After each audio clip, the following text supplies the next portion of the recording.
Hello everybody, welcome to another edition of Journey Becoming a Head Football Coach. As always, I'm your host, Jeff Freeman. Today we're going to go over some 4-2-5. I personally really enjoy it. The abilities it gives you to play coverage in the back end, the run fits it gives you against any kind of zone team or gap scheme team. It really gives you a lot of different things you can do variation-wise.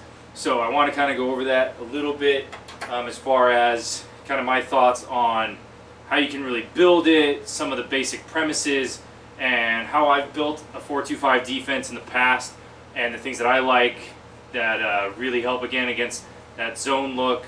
Also some of the man gap schemes and some of the back end on some of the back end pass coverages. So again, with the 4-2-5 defense, you're trying to again allow yourself to have an extra defensive back type style person in the backfield. Obviously, we're trying to stop the run. We got 4 people down. We got 4 down linemen. We got 2 linebackers. But those hybrid guys on the outside edge could also be linebacker types. So we always want to work to get both inside linebackers on the play side. So they're going to be B-gap responsibility players. We got to be able to pursue. Obviously, we got to have accountability. We got to be able to be aggressive, and we got to be able to play with confidence. That's why I really enjoy this 4-2-5 style of defense. Base package, we got a base front, we got an under front, we got a stack front, and then we got some tags. And as far as coverages, base is going to be cover 3. We play some robber, cover 4, and some cover 1. And then we got some different disguises to go along with that as well. So again, for those of you that remember my last video where I talked about our 3-3 and our 3-4 kind of look, again, everybody knows A gap, B gap, C gap, and then obviously your D gap or your outside play on that front. So everyone remembers that, hopefully, from the last video. Pretty basic stuff. One thing we do differently, and I've always done differently, as a former offensive lineman, I never cared for the 1, the 2-eye, the 3, the 4-eye, and the 4. I just, it was one of those things, some people say that it's a lot better. Sorry, one second. It's a lot better for that to teach. I've always found with all the players that I've had, they've really enjoyed just the straight numbering system that we've done in the past, where we literally go 1, 2, 3, 4, 5, 6, 7, 8, and 9. Very, very little confusion. They always know exactly where to go. They know 1 through 3 is on the guard, 4 through 6 is on the tackle, 7 through 9 is on a tight end. So they've always known that, and I've just found that the kids and my student athletes really enjoy that version better. They seem to understand it easier, and it just seems to work. So, and then we're just going to keep doing it. Again, if it ain't broke, don't fix it.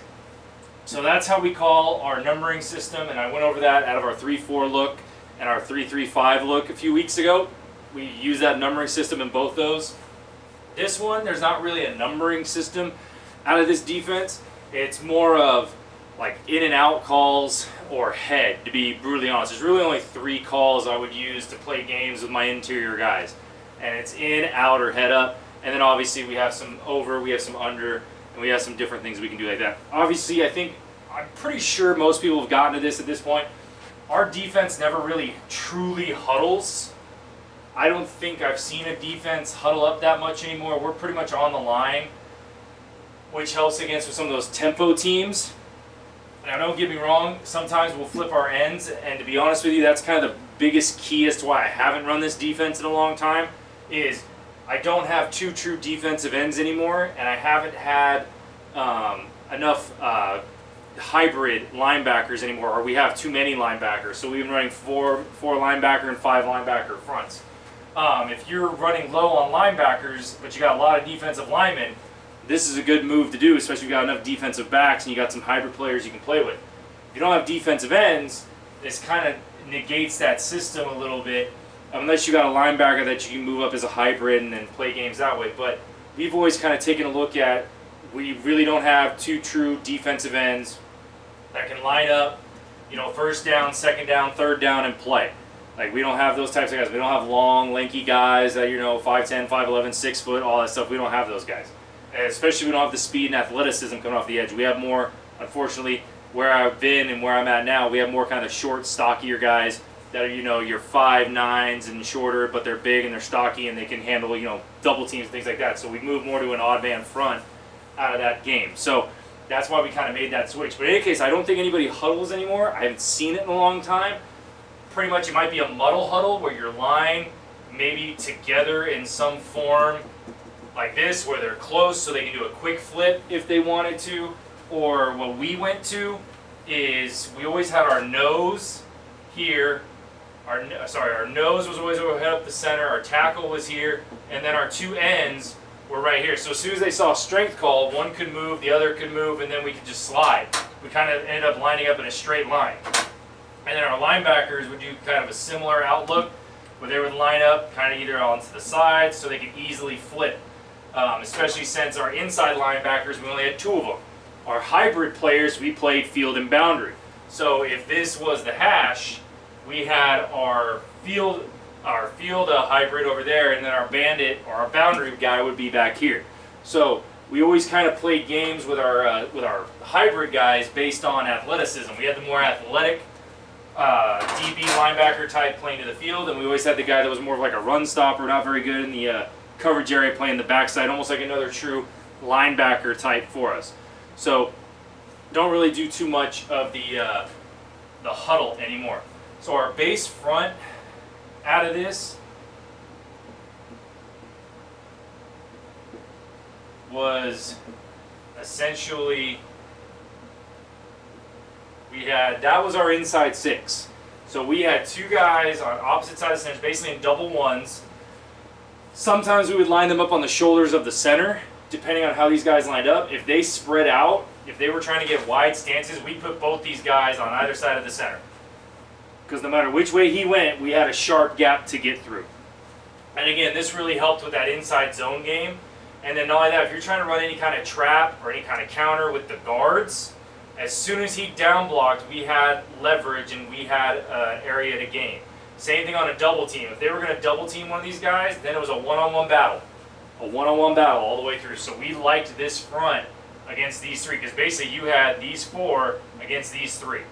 Because this tackle had to honor the end, and these two had to honor him unless he was on a pass route. Now, granted, yes, in the zone scheme now, you could have him release directly up to the linebacker, because if he's coming hard, then we do have a little bit of a slight issue there as far as the read game was concerned. But what we figured is, let's just say we had this guy out here.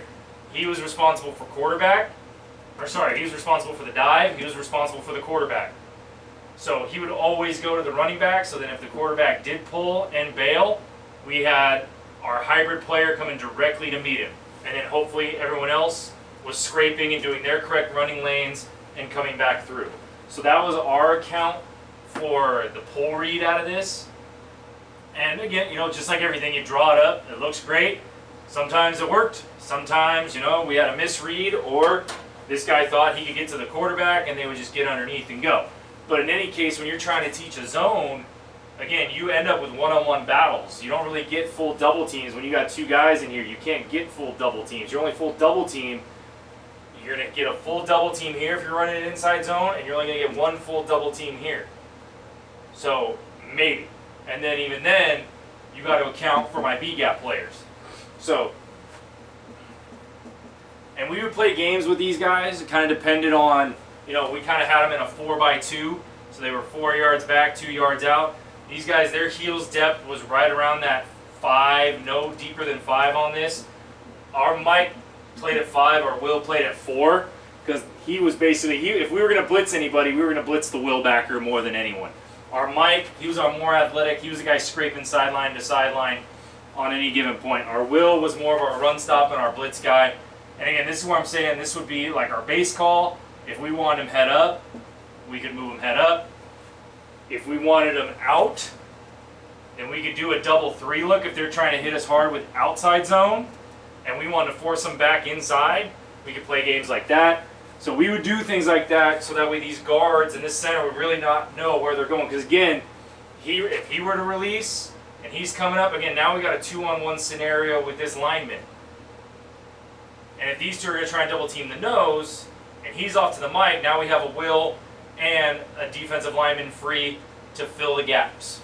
So So again, just playing a lot of games, moving guys around. And obviously we did this with a lot of blitzes. Obviously we could do like a blast. We would have these guys then pinch back inside. We would do X stunts. Again, all kinds of crazy things we could pull off in doing this. Again, this is why I really liked this front, just against any kind of man or zone, just because it gave us so much avenue to work with against an inside zone and against down gap backer schemes. Because again, if you're doing that down block and you're trying to pull, that's going to be very hard to do, because if he down blocks, now we're blocking that off. And even if you're trying to pull two guys, say you want to run power read and you're trying to down block here, we still get leverage getting through to kind of blow that up. That's got to be a really hard down block, especially if we knew they're a power read, buck sweep, pulling two guards or pulling a guard and a tackle. We would then put these guys right on the outside shoulder of the center. So those are really hard blocks if he's trying to down block, and then he's just going to pinch right off his butt. You're going to run right into that, and that's going to blow that whole game up. So that was where we played a lot of games with these guys, as far as where we put them on the center versus on the guard or on the tackles or 3-techs, 1-techs. So we played a lot of games with these two to kind of really negate inside zone and or any kind of gap down backer schemes. So again, our end and our force, they were C-gap players. Force, he's a boot counter reverse guy. They were to contain, they were pass rush guys, and his job primarily, obviously as the strong side guy when there's a tight end, set hands on the tight end. Set hands on the tight end, harass him, hit him. Sometimes we lined him there. Most of the time we lined him head up because we didn't want him to get a full double team. So we wanted to make sure that we harassed him enough because we felt our end could beat the tight end. If our end wasn't very good, then we would put him in the gap, because we would say, okay, you're going to take on the tight end. You're going to take on that double team. You're kind of the sacrificial lamb to make sure our mic doesn't get touched. So those were the games we played depending on how good of a player he was. If the tight end wasn't very good, we would move him outside shade the tackle, because we knew this kind of move to get to the mic backer gave our mic a better shot to scrape or get through or at least attack to the outside edge on that tight end. So making him arc release to our mic backer we felt gave our mic backer a better overall read and better space to work against that tight end. Obviously, our anchor and our nose, they were A-gap players. Their job was to chase into the line, dive, and they were to get in those rush lanes on passing downs. Now, to be honest, most of the time on passing downs, that's where we would play games with these guys the most. Sometimes we'd leave a guy here. Again, just the same thing we did with the 3-3 and the 3-4 like I talked about. We'll move these guys around. We might go into a 12 where he stays there and he goes in on a 2. We can do a 13, a 31, a 33, a 22. And when we called those numbers out of this front, the two numbers only directed to these two. If we wanted to do over or weak, then that addressed everybody. But if we just called out numbers like I used to do, like I told you guys about in the 3-4 and the 3-3, then the two numbers, if we call 22, then we're here. If we called 32, then we're there. If we called 31, we're there. Called 33, we're there. So kind of just same thing back and forth. We would just play games with those guys, especially on passing downs, because we also maybe wanted to bring a blitz here and there. So that was just kind of our base look. Now, with a slot, we would do the same thing like I told you we did in the 3-3 and the 3-5. We would line him up head up, shuffle him down inside, have him read that tackle. He's either dropping to the flat or he's dropping the hook to curl, depending if we're trying to do cover 2 or cover 3. Because depending on if we're doing cover 2, what we tended to do is we would rotate the bandit backer back, or our boundary guy back. He would start here, shuffle down, shuffle down, shuffle down, shift down, and then he would shift over.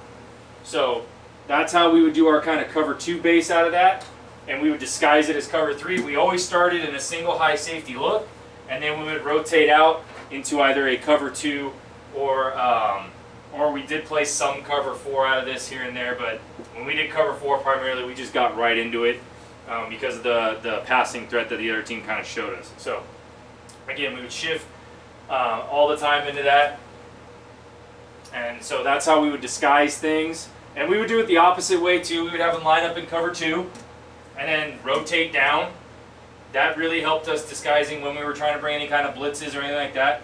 We'd rotate them down, rotate them up, and sometimes we would rotate depending on what they were doing, obviously. But, you know, most of the time our bandit guy was the guy going up and back, up and back, up and back. And again, we had him go back because 9 times out of 10 he had a shorter area of the field to guard. So we felt that that was a better look for us. So, obviously, our Mike and our Will, they're in 30 techs, outside shade of the guard, they're off the line. They're responsible for B gap, and they're supposed to be the free hitters. And, you know, and they have QB based on coverage, depending on what we're doing on the coverage on that front. Again, our Falcon and our Bandits, they're 3x3 or 4x3. They're our force players. They're full to cutback, and, you know, they got boot, counter, reverse, and pitch, like we were just talking about. If they tried to run any kind of option, they would help with any kind of boot, counter, reverse, and they also would have pitch, because all these guys would have the dive and the quarterback on any kind of triple option. So again, and then our free safety, play in middle of the field, cover 3 corners, play games with them, sometimes have them up in cover 2, shifting back, have them in cover 3, yo-yoing basically back and forth, to things of that regard on that front. So if we wanted to play games and go wide, or if we wanted to go under front, that would be one of the games where, again, we would end up in one of these. If they're really trying to hit us hard weak, we could go into an under front. If we wanted to go into an over front, then obviously we look more like a traditional 4-3, 4-2 outlook. Again, with a 10 and a 30, or a 30 and a 10, depending on what we're trying to do. We did also play games where we went strong and weak. And that was one of those where we had the nose and we would go strong and we'd cover up these 3. And primarily, again, the idea was we would have this Will directly over the guard, and he had A gap to B gap. This anchor would have the B gap. Our Mike would be here. He would cover that A gap. Nose would cover this A gap. Will would have the guard, and we would blitz him more often than not. Again, similar idea to help more primarily with gap down backer schemes, because what we said was like, okay, well, if we leave this one guard open and they pull him, then we know our Will's going to scrape. We gave our Will backer, who one year was one of our better read guys, better tacklers, better scrapers. We said, all right, we're just going to let you blow up the guard, and we're going to let you read the guard. Guard pulled, he would scrape. Guard sat or down blocked, he would fill. And we would blitz him more often than not. And then obviously the opposite of that, we would go weak if they were trying to do any kind of weak side game, and we'd have these 3 guys covered up. So again, we could play games all day long on that as far as what we wanted to do. So that was kind of our under front. And then obviously, if we wanted to do a stack, we would have them both in 20s or both in 2s, and then we'd have our Mike and our Will in 20s. And then again, this was a really nice way to do any kind of stunts on the line and bring a backer, and then play games that way. We could bring one of our axe stunts and then also bring a backer. We could also do the opposite of that, and we could send these guys in different directions to kind of really play games. One of our better run defenses was honestly lining up here, going to the out, and then just bringing a blast up the middle. Helped against inside zone, and really helped against some of those gap down backer schemes, because now no matter which guard they're pulling, their center has no one to down block on, really, because that's a far block for a center unless they're really scooting down. It's a far down block, and then even if he does down block, we're bringing a blitz, and that will sneaking right through. So again, these kind of things to cover up guards and gap down backer schemes and even inside zone schemes. Again, where's he going to go? He's going to end up taking that step. If they're running zone here, he's going to end up taking that step, heading up to Mike, and then we have the Will coming right through the back end because he's taking that guard with him. So, and he's blitzing, so he's going to end up meeting him. He's going out. So one of these guys will be free depending on which way they're going. So, and again, quarterback is reading the tailback or the end here, and if that end releases, the Will's already gone. So even if he pulls, just because he gets that blitz, now we have that taken care of. He's got quarterback for that pull on this. So it's kind of an exchange of responsibilities. So it works out really well for us as far as when he sits, we bring that blitz. If the quarterback decides to try and pull, the tackle never got to the backer, and our end is right there sitting there waiting for the quarterback in the event that he pulls. So it just really worked well for us in that regard. So some of our basic stunts that we would do were, again, we would do just normal blast. We would also do where, again, we could play games where we would slant him and bring him. So just some basic things. We would just call that will. And if we wanted to slant him out, we would call this, we'd either call it will or one. Will for inside, one for outside. Obviously I or O kind of told them where to go. Eventually though, what they kind of came up with and we evolved to is we evolved to a number system and a color system. And this was kind of on these guys on their own. I let my backers kind of communicate with the D linemen. Our will backer always communicated with the nose via colors. Our Mike always communicated with the anchor via numbers. So when he gave him an odd number, that told him to go left. When he gave him an even number, it told him to go right. When he would call red, that would tell him to go right. When he called blue, it would tell him to go left. So these guys never really could figure out what was going on because these two kind of figured out different calls based on what side they were on. And it seemed to work, and it continued to work because he was able to communicate with the anchor because these guys were primarily always on the strong side. These guys were always on the weak side. So they developed their own communication system. So it worked out really well. And if we ever brought these guys, there was always a communication where if we were going to bring our Falcon or Bandit or whoever we were bringing, if we were bringing just a Falcon, that meant he was coming off the edge. If we ever called a twist, that always told him he was going outside and he was coming inside. So that always kind of helped with that. So these two were always connected with our ends, and these two were always connected with the inside. So it was almost like having two different kind of sets of blitzing systems. And out of this front, we never really brought like three guys at once. We either brought one of the two interior or one or both of the exteriors. I don't think we ever brought the Mike, the Will, and a Falcon or Bandit. Ever. I don't think we ever did. To my knowledge, we never did. I have to really go back and look at the film, but I don't even have a call for it, so I don't think we ever brought it. I mean, we had goal line, but that was a completely different set. We weren't really blitzing everybody anyway. We were just condensing everybody down in that look. So we never really had, to my knowledge, we never had a full 7-man blitz where we're bringing all these guys plus 3. So a little bit different than your 3-3 or 3-4 where you might be bringing, you could bring 4, 5, 6, sometimes 7 guys if you really were getting kind of desperate and wanted to bring 7. So again, and we had, again, we would call this blast or blast X. So if we want to do a blast and a blast X, that would tell these two guys, if we were doing a blast or a blast X, they would line up on those ones, if not head up, and they're going out, and obviously we're doing a blast. And if we did an X, we usually wanted our will to go first, so we'd always have our will come through. So that would be our blast X. Obviously a blast would just be coming through. And then if we wanted to kind of flip that in any way, shape, or form, obviously we didn't want to get too wide on any kind of X's, but we could have, for example, if we wanted to do a double 1 and then bring an X stunt out of that. So these guys would come hard, and he would creep, and then really come to the outside, and he would go through that guard. We did do that a few times.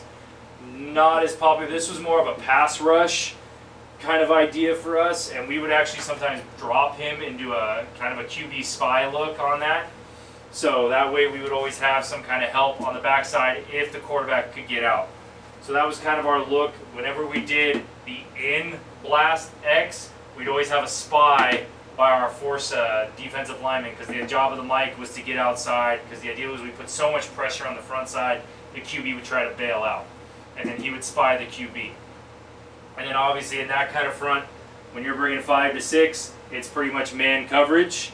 So again, when we brought 1, we would stay in cover 3. When we brought 2, we would go cover 1 or cover 0. So obviously cover 1, we have 1 safety deep, everyone else is man under.